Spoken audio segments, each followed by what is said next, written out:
Portable Animus. No mention in the official credits, but all those emails, all those middle-of-the-night phone calls from Madrid, there's a lot of me in there. Sophia, if I'd known you just wanted to strip mine my brain and leave me in the dark, I never would have followed you. Go away! There's no candy here! Nothing in life is ever free. Ever. The Animus. I can tell. I know it wouldn't have worked without my advice. Just look how they did the heat sink, the VRMs, the high amperage rating by transistor. It was me who told them it would offset failure of the... What's this? Hello there, DNA reader module. Are you ringing my doorbell? Maybe there's some candy here after all.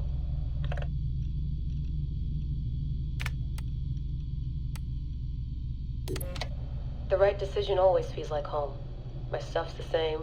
My locker smells the same. It's like I never left. But I did. And I can never unlearn what I know now. How will it change my work at the Historical Research Division? Hard to say. All I know is that it will. Our Dom booked us a lunch. Nothing fancy. She wanted me to meet Deanna Geary, my new medical officer. She looks like she was born in the middle of a cornfield, but she seems okay. I can't believe she left homemade cookies on my desk. I don't know why I told her about getting stood up last weekend. I never talk about personal stuff at work. At least it seems like I can trust her. You need that to stay alive in the field. Too bad most of Abstergo's tactical units don't consider trust a priority.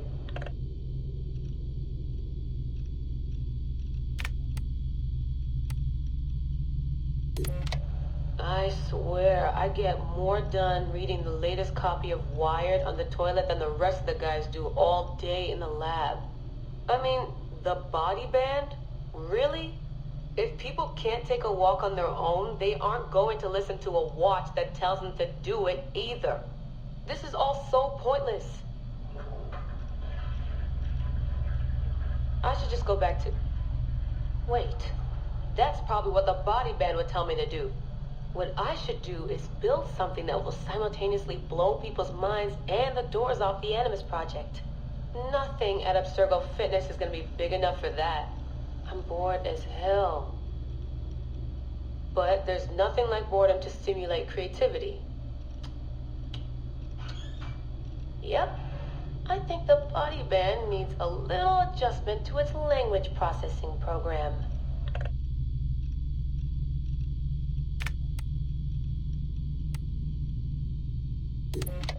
So long, and thanks for all the fish, Berkeley. March 21st, 2006. The day Layla Hassan drops out of college.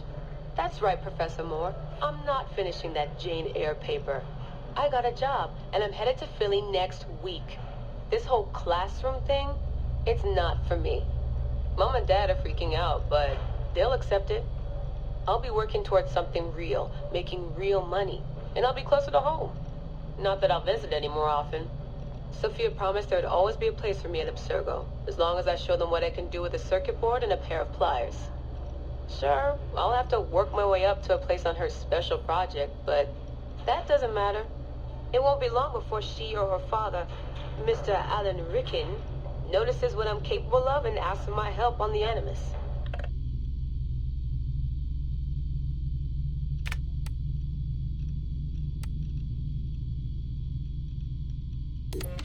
I've come to the conclusion that Sophia is shit at hiring staff. The entire Madrid facility. Ugh. How do they not see it? It would be so easy. You just have to parse the genetic memory input and work from smaller data pools. You could even process incomplete samples and still create a reliable model for high levels of synchronization. The reader module and the decryption software would need an update, but it's doable. Madrid's probably congratulating themselves just for getting this far. Meanwhile, I'm partying with some congealed veggie curry, 3 plasma screens, a disassembled Animus, and Raw Victoria's debut album on loop. It's hectic. Dee will be mad when she sees how I use Milton's DNA, but what did she expect when she asked me for help? I needed someone's genetic profile to test the Animus, and, well, his was right there. All in the name of science.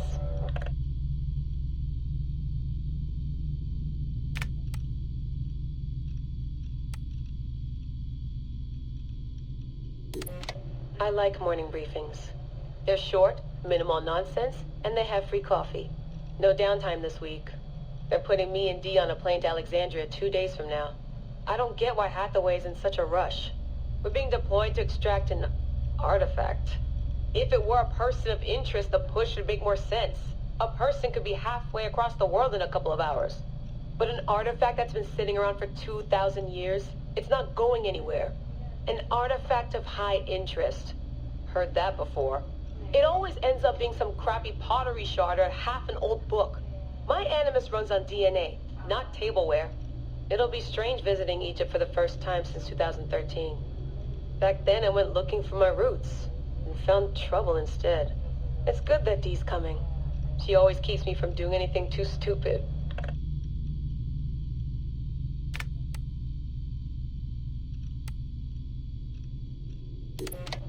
Turns out the artifact of high interest is also a person of interest.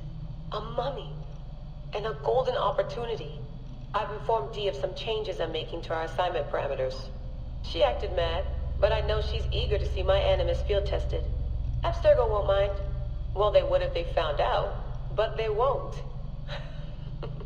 Hathaway's intel was a disaster. They have no idea what's going on with this extraction. Field tech is fun and all, but that's not why I left Berkeley. If the Animus lets me ride DNA this old, if the reader can model the missing codons and extrapolate the genetic memories that aren't mine, Sophia would lose her Abstergo. Abstergo will come to me on their hands and knees. My name will be right up there with Warren Vidick's. Ana Metakida Minda. Too bad the Madrid facility got blown up. But I bet they'll build a new one soon. This one will be in Philly, and its lead engineer will be Leila Hassan.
Come forth by day, and I will guide you home.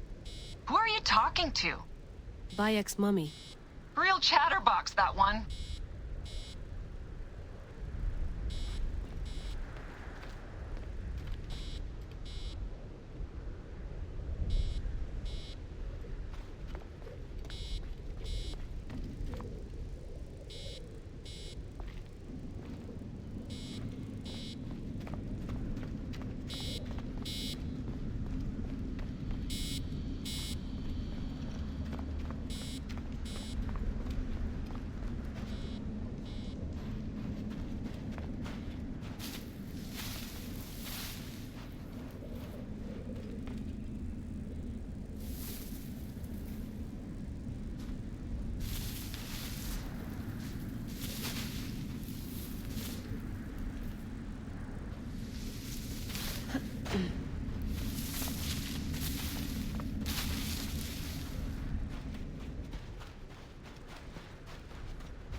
Shouldn't get too far from the cave.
Abstergo's blueprint for the portable Animus. Still a piece of shit. You sure love polishing it, though.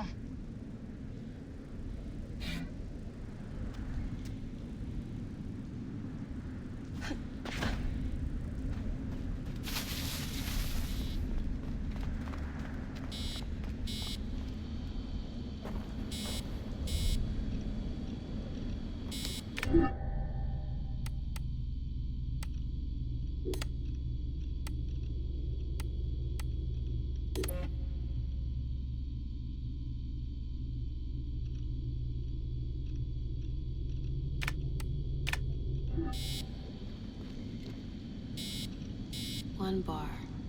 No, half a bar.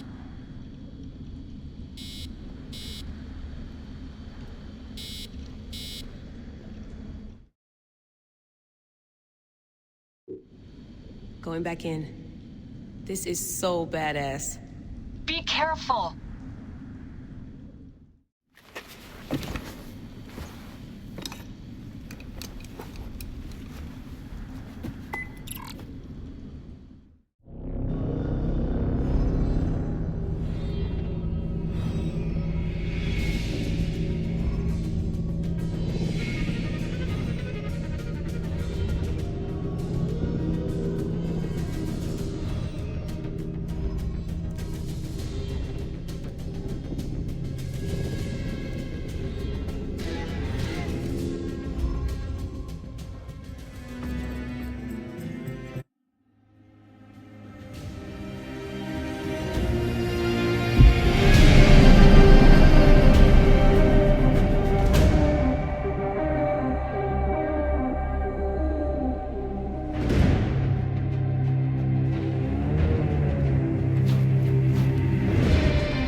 I must protect this great land.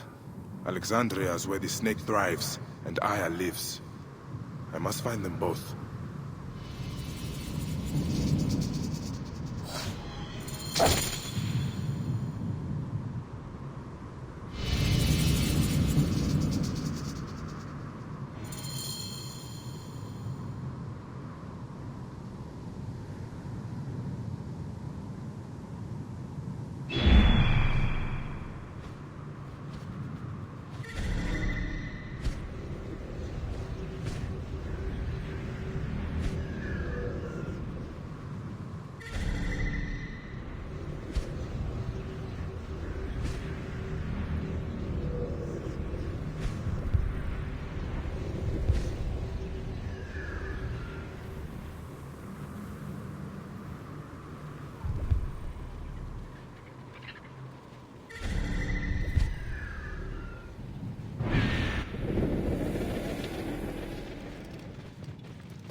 Whoa.